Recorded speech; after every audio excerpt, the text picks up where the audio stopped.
અમરેલીના ધારી તાલુકાની 28 ગ્રામ પંચાયત પૈકી 16 ગ્રામ પંચાયતની ચૂંટણી યોજાઈ રહી છે, જ્યારે 12 ગ્રામ પંચાયત સમરસ જાહેર કરવામાં આવેલી છે। ત્યારે વરસતા વરસાદ વચ્ચે પણ ગ્રામ પંચાયતની ચૂંટણી માટે ઉત્સાહભેર મતદાન ચાલી રહ્યું છે। વહેલી સવારથી જ લોકો મત આપવા માટે કતારમાં લાગ્યા। ધારી તાલુકાના ખીચા તેમજ જર સહિતના ગામોમાં શાંતિપૂર્ણ મતદાન ચાલુ છે। સવારના 7 વાગ્યાથી અત્યાર સુધી 28% મતદાન થયું છે।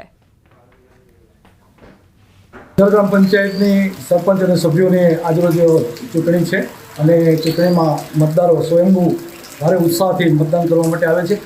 આજે જોગાનો જોગ વરસાદ પણ ચાલુ છે, છતાં પણ લોકો મતદારો પૂરેપૂરા ખંતથી મત આપવા માટે આવે છે। ધારી તાલુકામાં કુલ 28 ગ્રામ પંચાયતોની ચૂંટણી આયોજાઈ છે, જે પૈકી 12 ગ્રામ પંચાયતો બિનહરીફ જાહેર થઈ છે અને અન્ય 16 ગ્રામ પંચાયતોમાં હાલ મતદાન પ્રક્રિયા શરૂ છે। હવે આગળ વાત મેઘરાજાની જમાવટ વિશે।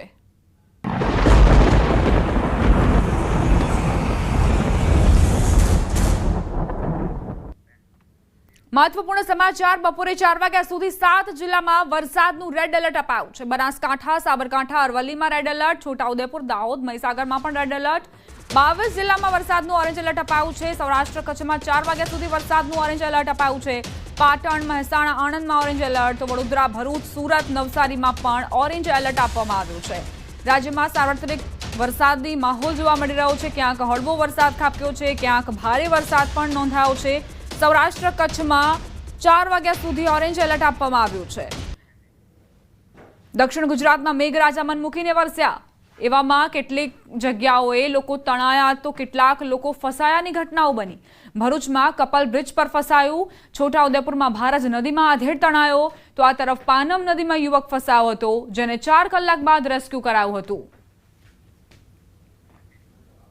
વડોદરામાં દેવ નદીમાં આધેડ તણાયો।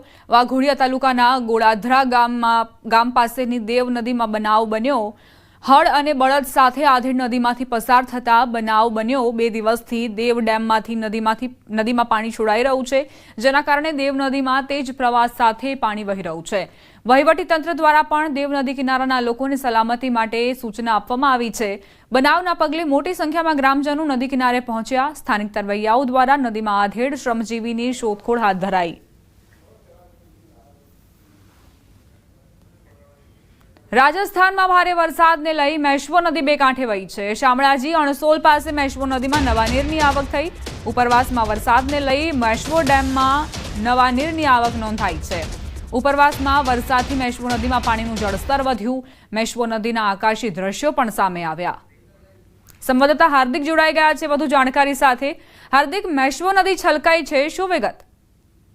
દીપા, ચોક્કસથી જે પ્રકારે રાજસ્થાનમાં ઉપરવાસમાં વરસાદના કારણે જે ગુજરાત રાજસ્થાન પાસે આવેલી જે મેશ્વો નદી છે એ નદીમાં નવા નીર આવ્યા છે। ખાસ કરીને શામળાજી અણસોલ પાસે નદી પસાર થાય છે, જે મેશ્વો જળાશયની અંદર જે પાણી આવતું હોય છે એ નદીમાં આજે રોજ સવારથી જ જે પ્રકારે વરસાદ ઉપરવાસમાં પણ જોવા મળે છે, તેને લઈને પાણી આવી રહ્યા છે। બે કાંઠે નદી વહી રહી છે।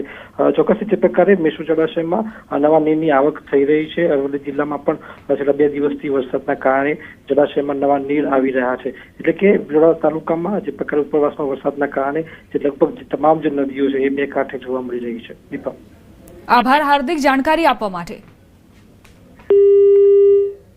જૂનાગઢ જિલ્લામાં મેઘરાજાની ધમાકેદાર બેટિંગ। છેલ્લા 2 કલાકથી વરસાદ વરસી રહ્યો છે। ધોધમાર વરસાદ ગિરનાર પર્વત પર 1 ઇંચ વરસાદ વરસ્યો। કેશોદમાં પણ 1 ઇંચ વરસાદ।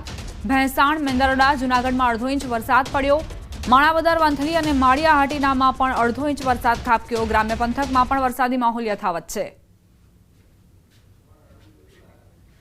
જૂનાગઢ જિલ્લામાં વરસાદી માહોલ છવાયો છે। વિસાવદરમાં ધોધમાર વરસાદ ખાબક્યો। વિસાવદરમાં 2 કલાકમાં 1 ઇંચ વરસાદ નોંધાયો। માણાવદર, ભેંસાણ, માળિયામાં વરસાદ નોંધાયો છે। વાવણી લાયક વરસાદથી ખેડૂતોમાં ખુશીની લહેર પ્રસરી છે। અમરેલીના સાવરકુંડલામાં 5 દિવસના વિરામ બાદ ફરી વરસાદનું આગમન। સાવરકુંડલા શહેર તેમજ ગ્રામ્યમાં વરસાદી માહોલ જામ્યો। કાના તળાવ, બાઢડા, ચરખડિયા, ભમોદરા સહિતના ગ્રામ્ય વિસ્તારમાં વરસાદ। વાવણી લાયક વરસાદને લઈને ખેડૂતોમાં ખુશીનો માહોલ। ગ્રામ્ય પંથકમાં ચાલુ વરસાદે ખેડૂતોએ કપાસની વાવણી કરી। ઉત્તર ગુજરાતના ઘણા ભાગોમાં વરસાદી માહોલ જામ્યો છે। બનાસકાંઠાના દાંતા તાલુકામાં મુશળધાર વરસાદ વરસ્યો। અંબાજી નજીક ઉકાંચલી નદીમાં નવા નીર આવ્યા. ધોધમાર વરસાદથી દાંતાના ઘણા ખેતરો બેટ બન્યા છે. મગફળીના પાકને ભારે નુકસાન પહોંચ્યું છે.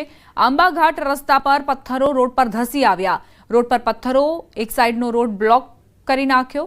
પ્રોટેક્શન વોલ ન હોવાથી પહેલા વરસાદે જ તંત્રના કામગીરીની પોલ ખોલી. જે રીતે બનાસકાંઠામાં વરસાદની આગાહી આપવામાં આવી છે, 2 દિવસનું રેડ એલર્ટ આપવામાં આવ્યું છે અને આ રાત્રે ગઈ રાત્રે જે વરસાદ ખાબક્યો છે 7 થી 8 ઇંચ જેટલો વરસાદ પડ્યો છે. તેને લઈને છે આ દાંતા પંથકના તળાવો જે છે બેટમાં ફેરવાઈ ગયા છે, તળાવો બની ગયા છે. એટલું જ નહીં, જે દાંતા પાસે આવેલો આંબાઘાટા છે, આંબાઘાટાનો જે આખો પહાડનો પહાડ રસ્તા પર ધસી પડતા આખો રસ્તો જે છે બ્લોક થઈ ગયો છે. 4 માર્ગીય રસ્તો જે છે હાલ તબક્કે 2 માર્ગીય કરી દેવાય છે. આપણે ચોક્કસપણે બતાવવા માંગીશ કે આજે આપ જે જોઈ રહ્યા છો એ પહાડ નથી, પહાડના દ્રશ્યો નથી, પણ આખો જે પહાડ છે એ પહાડ જે આખો રોડ ઉપર ધસી આવતા એક સાઈડનો રસ્તો સંપૂર્ણપણે બંધ થઈ ગયો છે. ત્યારે આરએનબી દ્વારા જે રસ્તો છે 3 થી 4 જેસીબી લગાવી અને જે રસ્તો ખોલવાના પ્રયાસો હાથ ધરાયેલા છે અને જે રોડ ઉપર માટી છે, જે અઢળક માટી જે છે જેસીબીનો કારણે તાકીદે આ રસ્તો ખુલ્લો થાય તેવા પ્રયત્નો હાથ ધરાયેલા છે. અને ફરી જ્યારે આ ભાદરવી પૂનમ આવતી હોય છે ત્યારે પણ મોટી સંખ્યામાં પદયાત્રીઓ આ રસ્તેથી પસાર થતા હોય છે. તેવીમાં આવી કોઈ ઘટના ન બને તે માટે પ્રોટેક્શન વોલ બનાવવામાં આવે તેવી પણ માંગ કરાઈ રહી છે. મહેન્દ્ર અગ્રવાલ, ન્યૂઝ 18 ગુજરાતી, આંબાઘાટા. સાબરકાંઠા જિલ્લામાં મોડી રાતથી વરસાદ વરસવાની શરૂઆત થઈ હતી, જેમાં ઈડર, વડાલી, ખેડબ્રહ્મા અને વિજયનગર પંથકમાં મેઘરાજા મન મૂકીને વરસ્યા હતા. જેને લઈને ખેડબ્રહ્મા પંથકમાંથી પસાર થતી હરણાવ નદી બે કાંઠે વહેતી થઈ. હરણાવ નદીમાં ચોમાસાની સિઝનમાં પ્રથમવાર નવી આવક જોવા મળી છે. જોકે રાત્રિના સમયે વધુ વરસાદ વરસ્યો હતો. તે દરમિયાન ખેડબ્રહ્મા શહેરના કોઝવે પરથી પણ પાણી વહી રહ્યું હતું. ખેડબ્રહ્મા અને વિજયનગર જ નહીં પરંતુ ઉપરવાસમાં પણ ભારે વરસાદ વરસ્યો હતો, જેને લઈને હરણાવ નદી બે કાંઠે વહી રહી છે. સાબરકાંઠા જિલ્લામાં ગત રાત્રિથી જે ધોધમાર વરસાદ વરસ્યો તેના કારણે અનેક નદી નાળા છલકાયા છે. ત્યારે વાત કરવામાં જે ખેડબ્રહ્મામાં છે, ખેડબ્રહ્મામાં 10 ઇંચ કરતાં વધુ વરસાદ ખાબક્યો હતો અને 10 ઇંચ કરતાં વધુ વરસાદને લઈને ખેડબ્રહ્માની જે હરણાવ નદી છે, હરણાવ નદી બે કાંઠે વધી થઈ રહી છે. ગત રાત્રિએ તો આ જે કોઝવે છે, કોઝવે ઉપરથી પણ પાણીનો પ્રવાહ ચાલુ હતો ને કે જે કોઝવેમાં જે મોટા જે લાકડા છે, લાકડા પણ જે અત્યારે હાલ તો તણાઈને આવેલા દ્રશ્યોમાં દેખાઈ રહ્યા છે. આ સમગ્ર મામલે તંત્ર દ્વારા જે કોઝવે છે, કોઝવે લોકોને અવર જવર માટે બંધ કરવામાં આવ્યો છે. દ્રશ્યોમાં જોઈ શકાય છે તે પ્રમાણે પોલીસનો સ્ટાફ પણ અહીંયા તૈનાત કરી દેવામાં આવે છે કે કોઈ કોઝવે પરથી પાણીના પ્રવાહમાંથી પસાર ન થાય તે તકેદારીના ભાગરૂપે પણ આ કામગીરી કરવામાં આવી છે.